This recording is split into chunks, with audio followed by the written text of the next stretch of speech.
Welcome to the Carolina Tradewinds Local Voices program. I'm your host, Ken Morgan, and today we have Russ Haddad on the show. He's the University Project Manager for ECSU and the Assistant to the Chancellor. We also have Warren Green, who's been working with Russ on bringing an organic produce program to ECSU. Let's start with you, Russ. The university is having an Earth Day celebration this weekend, and why don't you tell us a little bit about what's going on? Sure.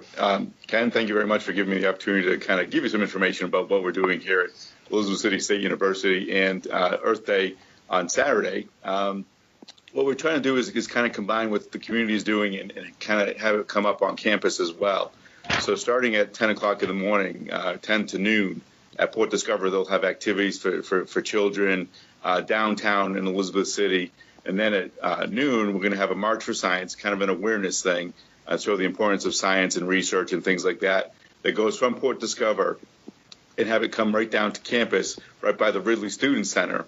And at 1 o'clock, we'll start our activities for more of the older set, college age, high school, college age students. We'll have some activities, vendors with some research from our faculty, some local foods, farmers will be there, kind of show, offering their produce and goods, and some informational booths from other areas as well, Cooperative Extension Agency and a couple of other agencies like that.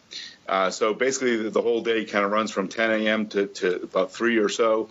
There'll be a little bit of music, proclamations from the city and county will be read, but really it's just a matter of just getting to, we thought it was an opportunity to work with the community activities and kind of collaborate and make this a community and campus event.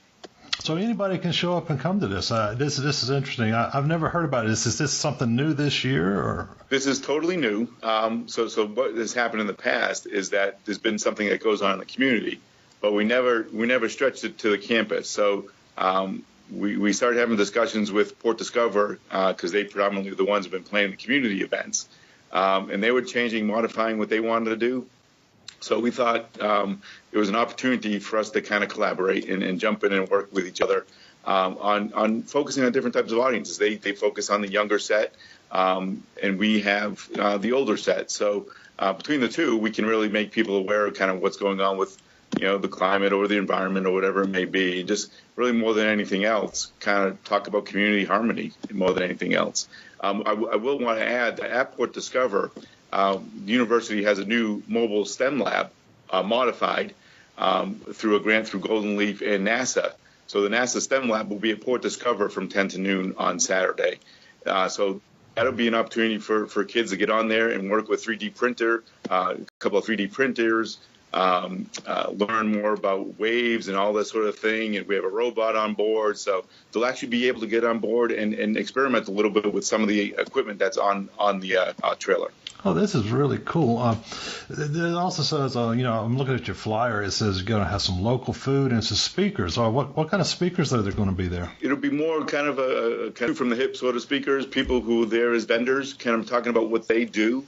And we will have, the proclamations from the city and county. The chancellor may be saying a few words. So that sort of thing, kind of a very, lack of a better word, grassroots sort of thing, which is people just kind of get up and tell what they do. Because a lot of times people don't know what these agencies and these organizations do. Oh, this is great. Well, if anybody wants any more information about it, we're going to do some blog posts on albemarletradewinds.com, and it'll give a little bit more directions. You'll be able to look at the flyer. Warren, you wanted to talk today about the Portland Farmers Market out in Oregon, and you were saying it's something that we could do something similar to that here in this area, and it all kind of ties in with the ECSU and the organic foods and agriculture and that sort of thing, right? Yeah, well, actually, at the chancellor's installation, he introduced me to his wife as the young man who's trying to develop an organic organic enterprises in the area. I'm kind of flattered by that because I'm probably about 10 or 15 years older than the chancellor. I know I'm older. But nevertheless, when Russ told me about the Earth Day thing, it piqued my interest. And I went online and started looking around to see what the other farmers and see other similar farmers markets that were kind of underwritten by a university. And I found Portland State University, and they have a huge farmers market. that gets 20,000 visitors on a Saturday with the same kind of events that we're talking about. And I said, well, wow, this could probably work very well. As you know, on my column, though, that I've been promoting the organic capital of the world just because of our transportation, logistics, and everything else, and our farmers. And I guess me and Russ have been working on this kind of thing with Shirley Brown and her organization for years. But it looked like an opportunity. It was always a problem of, okay, where could these farmers come to sell their wares? And this looks like the perfect opportunity. And then I started thinking that the university is now a non-land grant university, and that offers grants and resources to young entrepreneurs who want to be farmers and so forth and so on. So I would think that it's the perfect kind of a perfect situation for a young farmer that's using some spin farming methods that the chancellor introduced to me, and I started researching it with small acres and so forth and so on, that they could grow. I'd like to concentrate just on organic, and I think it probably could get to that, so it really wouldn't conflict with the Harbor's farmers market. I would think that if you had something that was exclusively organic at a university, I would think that you can market that to the whole country. And I think there's a whole lot of people who are interested in maybe growing food. And I think personally, I look at the health disparity, and I'm very interested in trying to get clean food to our local citizens to try to mitigate some of the health disparity. But this is the value added. And maybe some people might look at it the other way, but I think this is value added for the community. Yeah, it's really interesting. I did a little research on this, before the program, and it looks like they had a bunch of farmers markets in Portland, and just somebody just organized the whole thing, and they have them on different days and in different parts of the town. Elizabeth City is almost the same thing. They're smaller naturally than Portland, Oregon, but they have a farmers market on the waterfront, and Mariner's Wharf, I think that's on Saturdays, is starting in May 6th this year. And there's also Jimmy G's has fresh fruit and veggies at a River City Flea Market. And I also know that the Brothers Market is running a CSA. So it seems to me like this is just an organizational type thing that somebody needs to take the lead and just make it happen. No, I agree with that. Absolutely. It absolutely needs leadership, which I'm kind of pleased that ECSU is going to be part of that leadership. I think that's what it needed all the time. We are an agriculture environment.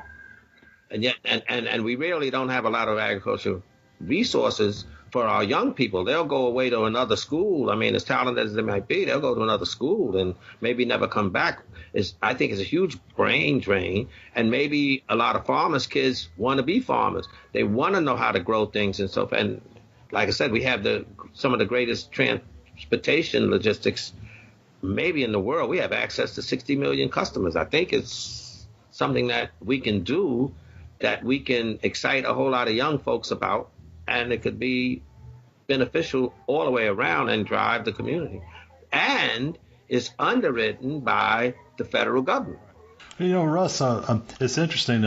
You don't hear much about, I've lived in Elizabeth City for years, and you just don't hear much about ECSU. And it sounds like this new group that's in there is starting to reach out to the community and starting to market a little bit and get out there some. It just sounds great to me. I've always thought that ECSU could be, kind of like it could do for Elizabeth City what's happened in Greenville, with the university there. I mean, is that kind of what you guys are looking at? Yeah, absolutely. You hit it right on the head, Ken. That big part of my job now is community engagement. So, and what the message the chancellor wants to push in the community is, how do we become a resource for you? How do we fill the needs in the community? So we have expertise, all over the place. We have the faculty members, we have staff members who can contribute to the community. So how do we do that? So creating opening dialogue with various groups. A big thing we're doing is we're getting involved with the Unity of the Table group that's formed with local churches and things like that. the Innovate EC concept that we've been working on. We're going to start meeting with groups of people starting later this month and try to formulate a different way of approaching economic development that's really based on, smaller, locally owned businesses that grow. Rather than trying to recruit some big company that may never come here with 1,000 jobs, we want it to be locally nurtured. So we really kind of want to tap the resources that already exist. But again, it goes back to what you were saying earlier, is that a big part of this is about coordination and cohesiveness. What's going to be the entity that unifies all this and facilitates this? So the goal is for the university, and from the chancellor, his vision is that ECSU is that entity. That is great. I tell you, that is something that has probably been lacking for so many years here. And it's another thing that when you do hear about ECSU, about all you hear is, aircraft. We're going to bring this aircraft training, okay? And yeah, that's great. But ECSU is multifaceted. Can you just kind of fill folks in on what is happening there as far as all the different industries that you're going to start doing? I mean, absolutely. I mean, we do have a pretty broad range. I know aviation is a big new thing, and we have the only 4-year program in the state for that. Mm-hmm. But going back to our heritage and our history, we're a teachers' college. We know that there's a huge gap in the number of teachers that are needed in North Carolina alone, something in the range of 6,000 teachers that we're short in North Carolina. So we help train those teachers, chemistry, biology, business and economics. We have a finance lab here that real-time stock market quotes, and we train our students to do that. We have a new entrepreneur lab here that basically is similar to a makerspace. If you're familiar with that, our students come in, learn how to plan businesses, write business plans, try to find out how to make their works and experiment with their concepts. And quite honestly, it's a safe place to fail. And if it doesn't work out, they try something different. So we have multiple ways to kind of be involved in the community and to train people in the community.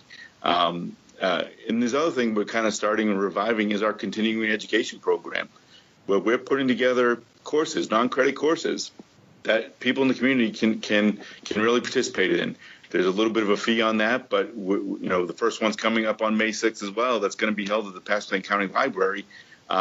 Topics range from personal finance to working with Microsoft Office to just kind of very much everyday skills that people need to have. We want to provide that. Oh, that's great.